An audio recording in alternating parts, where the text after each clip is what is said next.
So the Škoda Superb is one of our best of 2020. Joining me remotely to accept the award is Zach Hollis, Director of Škoda India. Zach, good to see you again, although still remotely. I'm looking forward to seeing you in person as well sometime soon.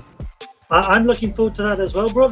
It'll be fantastic to be back in India, but I have to say, I'm absolutely overjoyed and thrilled to receive this award. The car looks great in the background there, and the trophy looks fantastic too. So really, thank you very much for this award, which is a real recognition of this car, and also the performance in India is fantastic at the moment for the Superb. Yeah, I mean, you guys have had your hands full with trying to sort of refresh your existing line of products as best you can, waiting for the new India 2.0 program. And the Superb is something that totally took us by surprise. The new engine, the driving dynamics, the sort of sporty character, this blue and grey or blue and black and the anthracite wheels, everything was just, I mean, for us, it gave the car a completely new lease of life, and it was fantastic to drive with the new drivetrain. So hats off to you, because we really enjoyed it. And the question though is that it's a sedan in a world where SUVs are the ones that everyone sort of wants and desires. But when you get into a car like this, the driving dynamics speak for themselves. How do you get that message out there? How do you get a sedan, and a luxury sedan at that, to really make waves in the market? I think it is a challenge, but you know, if you look at the car itself, when you look at the clean lines on the car, the sharp design, as you said, in terms of the driving dynamics of the car, and for most people, this is also a car that they are driven in as well. And you've got a lot of leg room in the back. It's a very comfortable driver in the back. And you know, it really has been doing. And at the moment, 1 in 4 premium sedan buyers are choosing a Superb. So customers are also recognizing the features of the car, which is also fantastic. I mean, we know as a segment, the premium sedan segment is a tricky one. But you've got a model here that's quite exciting. But what can you do to really get the message out there? And how do you get excitement to sort of come back into that space? I think what we've got to do is we've got to be seen with this car, because it occupies a unique territory underneath the premium players, is to be really seen as the 4th premium sedan in the marketplace after the big German 3. And I think that's what we've been successful in doing. You know, and what we've got to do is to position the car to attract the buyers who would traditionally look at BMW, Audi and Mercedes. Say, look, here's the 4th premium sedan for you. Look at the design of the car, look at the driving characteristics of the car. And then what we've also got to do, Bert, is to give them that whole experience that is a premium experience that perhaps they're used to with the likes of BMW, Audi and Mercedes also, which is something that me and the whole team are working on from that point of view. And you've also said to me, Bert, that, you know, the brand products are seen as value luxury. And I think the Superb really, you know, typifies that statement of value luxury. And I have to say, your guys have polished it superb. I mean, it looks amazing in the background there. It's looking fantastic. So you don't have to tell me you're preaching to the choir here, because it really is. It's a great product. In terms of, it's got a great drivetrain with the new petrol engine, but are you missing diesel? Because traditionally this has been a space where diesel has played a very big part. So is it something that you may reconsider going down the road in terms of bringing diesel back to India? We were always strong in petrol in the Superb. Even in BS4, where we had petrol and diesel, we had 65 to 70% of sales were petrol anyway. So we were always quite strong from that point of view. So I think for me, the diesel is not so important in this segment. I think we've seen by the fact that we have 25% segment share at the moment. Diesel to me is more important when you get into the bigger SUVs, where people tend to do a lot more mileage in them. You know, they like the torquey power of the SUV. They're often also a driver's car rather than a chauffeur's car from that point of view.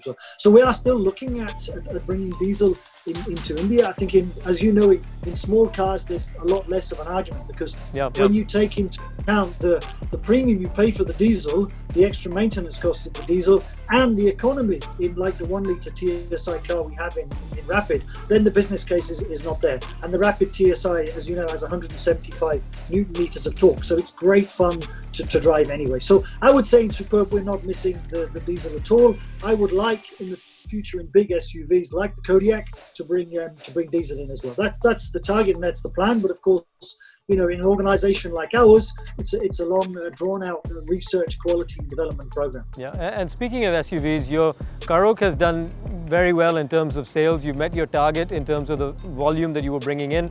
Is that CBU route to bring in imported products something that you will explore for more models as we go down the road? I think CBU is something that really you reserve for niche products in India.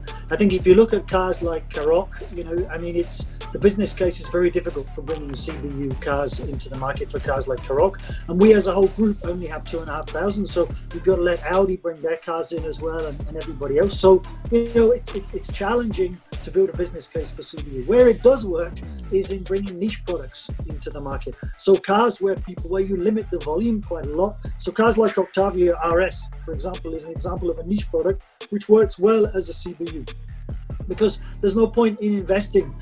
There's no business case in investing in the CKD of this car. So we brought in 200. We pretty much sold them all, as you know, very early on. We had a few cancellations, and we did a little bit of PR work, I think on Friday actually, around the RS to get that moving again. But certainly in terms of niche products in the future, like RS, then we will look at bringing further CBUs into India. And how's the 2.0 program going? Has the pandemic caused any kinds of delays, or when are we likely to see the production version of the Vision in concept? Well, we will, from next year, from early next year, we will start the press campaigns on the car, inviting guys like you to see the car, to drive the car. So that will happen early in the year. And then we'll have a slow build up, and in the summer we will have the car available in showrooms to buy. So the question, has it been delayed? I actually say no. I think this is really fantastic that the whole team in the engineer, production and design teams, both in Europe and also in India, have worked so hard to not have that car delayed. And it has been a challenge because many of the tools for the production line are coming from markets like China, which originally were affected by the pandemic back in February, March. So it's been a challenge, but there are already quality cars going through the production line now, which you would expect in terms of where we are in the lead time, and things are going very well. I even managed to see the car here in Mlada Boleslav myself in Prague, because we brought one over for quality testing, and it's really coming on very well. So I'm very, very excited. We're still working on our strategies of improving the reach of the dealer network, and we're already, I think we're now at 90 dealers pan-India. We'll be at 100 by the end of the year, and then 130 before we launch the car. We're working on building our awareness next year, and that also works in cities where we've got new dealers. Improving customer satisfaction is something that I'm continually talking about and continually working on. And then, of course, professionalizing the dealer network with things like the approved used car program, etc., etc. So there's a lot of work going on now. And what I say to the guys is, look, we're moving now from PowerPoint to metal. And I think this is a significant move now, because all the time, all we've seen is charts, presentations, designs, and now if I was to go to Pune, I could see even quality cars going through the production line. So it's very, very exciting what's happening now. And going forward, what do you expect? Because there's been a big sales spike very recently in India. How do you see that playing out over the next few months and then going into next year? I think it's difficult to read the sales spike in India. Some of it is pent-up demand, as we've also discussed in previous chats that we've had. Some of it is people moving from maybe they've traditionally taken autos or taxis and now want their own form of transport. And that's perhaps why we've seen the sort of 10 lakh area of the market growing quite substantially. And also the used car market growing quite substantially. But I think you also got to consider this, that the Indian consumer looking at cars still feels fairly confident. And they feel confident about their future, they feel confident about their job or their business. And if they feel confident, then they buy cars. And that consumer confidence is what's going to push us forward into next year. So as long as we still see this flattening off of cases in India, and hopefully this will start to fall quite dramatically over the next couple of months. And also when we hear more information about a vaccine, this will give consumers a lot of confidence about the future. And as a result, I think the car market will carry on quite strong into next year. And how are things in Europe? Because you're in Europe, you've been there since lockdown. With Europe talking about next phases of lockdown, etc., how are things where you are? Well, we are already in that next phase of lockdown from phase 2. I mean, the Czech Republic, I have to say, was a bit, maybe they were a bit too confident early on, thinking that the cases had gone down to 10, 15 a day, and now they're up to 15,000. And if I take a country like the Czech Republic and I take 15,000 and I translate that to India, that's a million. Yeah. a day. So there's a lot of cases now. So we've completely locked down here. You can only really go out before 9 o'clock, and then only for essential goods and services. And people are told to work from home. And the same in the UK. So it represents challenges. I miss my daughters. They're in the UK studying, and I can't get there, and they can't get here. But we use technology like Zoom and Facebook to message and get. But it is a difficult situation. But again, I think the lockdowns have to work, because if you think about it, if you don't come in contact with people, you don't spread the virus. I don't have to be a scientist or an epidemiologist to say that that's what's happening. So it is challenging. The UK now has gone into lockdown also, and let's hope it's not so damaging on the economies in Europe. Our factories are still running at full capacity here in the Czech Republic and also in Germany. Well, stay safe and to your family as well in the UK. And I hope that you can make it back to India sometime soon, and we can put COVID behind us and focus on 2021. Absolutely. I'm very much looking forward to that. And I have to once more thank you for this award. I think it's really fantastic to receive. And I say you've set up, the car looks fantastic there on the award too. And I look forward to actually seeing this on my desk. Yep, we'll have it waiting for you when you're back. So thank you for joining us remotely, and I'll see you soon. Take care. Thank you, Ruth. Thank you. Yep. Thanks. Bye.